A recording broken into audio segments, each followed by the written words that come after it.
X at saka Blackwater. Again, same problem, no? Walang depensa yung Blackwater except siguro kay Abu. Okay? Ah, defensively parang kulang itong Blackwater. Pero offensively wala silang problema kasi nakahabol sila from a big deficit. Offensively okay sila, defensively doon sila nahihirapan kasi si Trotter lang at saka si Bradwin Ginto yung kanilang defensively pwede, no, kahit si David, no, yun yung nakita ko na medyo ano pa, kailangan si Christian David magpakita rin defensively, hindi lang offensively. So yun yung makikita natin na hindi maganda dito sa Blackwater. I mean, andun na sila meron na silang tsaka mula nung nawala si RK Ilagan, parang wala na silang scoring option aside from Cedric Werfield and Christian David.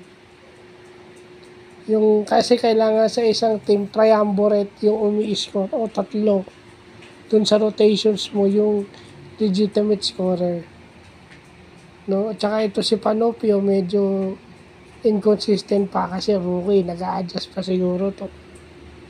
So yun, and yung NLEX naman sa mga bata, kung gusto nyo makakuha ng spot sa team, tingnan nyo maglaro itong Bahio, itong si JB Bahio, lalo na kung malaki kayo, big man kayo sa position nyo sa bunutin mo to at gusto niya naka-electric pa. Big man yung position nyo sa basketball. Tsaka yung binulat mo na doon, sa TV yung yung Christmas light. Buksan mo. Alin? Christmas light? Ako na nga. Bunutin mo lang nakaupo ka dyan. So, yun na yun. Yun na yung nakita natin. Tignan mo yung Bahio. Sorry, namatay yung ilaw. Tingnan lang yung Bahio kung paano siya maglaro. Yun yung nagpapatunay na yung Bahio, kung big man kayo, hindi naman kailangan flashy kayo, di ba? Basta effective lang kayo. Yun yung tumutulong kay Bolik. Tingnan nyo back-to-back na best player. Tsaka syempre, pag umupo siya, may Brandon Ramirez ka. Tsaka syempre, umiikot na yung bola ng NLEX. So yun, yung ball movement ng NLEX, kitang-kita. So kahit sinong bunutin mo, pwedeng tumulong. Lalo na sa defense, no? Yung team defense ng NLEX is maganda. Holding opponents into less than 100 points. Yung points against nila, yun na nagpapanalo sa kanila.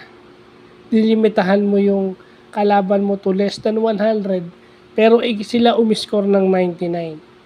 So ibig sabihin, yung depensa ng kalaban nila yung may problema. So yun lang pa.